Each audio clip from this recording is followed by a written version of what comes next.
रुचिका से शुरू कर लेते हैं। और रुचिका भगत जी, टैक्स में क्या उम्मीद रखें नहीं रखें? लोगों में बड़ा ये होता है कि जो अमीर है उनको आप टैक्स के मामले में परेशान करो, आम लोगों को राहत दो ज्यादा से ज्यादा। इस बारी long term capital gains tax का भी बहुत सारी बात हो रही है कि शायद वो 15% तक जाएगा, लेकिन ये पिछले साल भी बात हुई थी, कुछ हुआ नहीं था।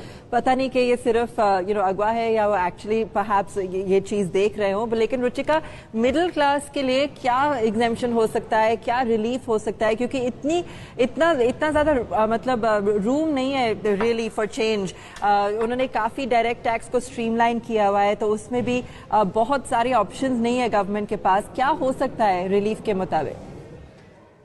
देखिए, मुझे लगता है पिछले 2 साल से जो इकोनॉमी कोविड से जूझ रही है, उससे सरकार को बहुत अच्छा एक्सपीरियंस हो गया इस बार के बजट के लिए।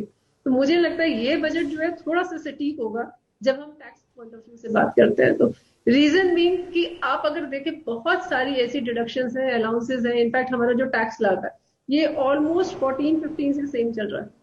तो आम आदमी इससे बेहद परेशान है, क्योंकि इन्फ्लेशन तो आपका बढ़ता जा रहा है, मगर आपको छूट जो दे रहे हैं, डिडक्शन जो दे रहे हैं, एग्जेम्पशन जो दे रहे हैं, वही पुरानी है 14-15 वाली। तो मुझे लगता है आने वाले इस वाले बजट में सरकार को स्पेशल एम्फेसिस देने पड़ेंगे। जैसे जब हम बात करते हैं छूट की, आम आदमी की बात करते हैं, तो जो मेजर टैक्स पेयर है हमारा, वो सैलरी क्लास एम्प्लॉई है। तो सैलरी क्लास पर्सन जो है वो क्या चाहेगा? वो चाहेगा कि उसकी इन हैंड सैलरी बढ़े, उसकी सोशल सिक्योरिटी ज्यादा, उसकी फाइनेंशियल सिक्योरिटी ज्यादा।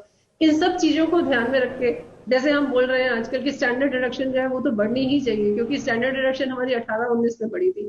18-19 में 40 से 50 हुई, वो 50 के बाद वो बढ़ी ही नहीं। इन्फ्लेशन जो है, अगर आप देखें, आप दिखाई रहे हैं डेटा, इन्फ्लेशन जो है हमारा 18-19 से अभी तक दुगना हो चुका है, ऑलमोस्ट दुगना हो चुका है। इसके अलावा हम एटीसी की बात करते हैं। अगर एटीसी में मेजर इन्वेस्टमेंट्स हैं, आप यहाँ इन्वेस्ट करेंगे तो आपको डिडक्शन मिलेगी, और उसकी लिमिट जो है सिर्फ 1.5 लाख रुपए की है, और उसमें इन्वेस्टमेंट्स इतनी सारी है। तो एसएससी अगर आप देखें तो वो सारे बेनिफिट्स उठा ही नहीं पाता है जो डिडक्शन के अंदर इन्वेस्टमेंट्स हैं।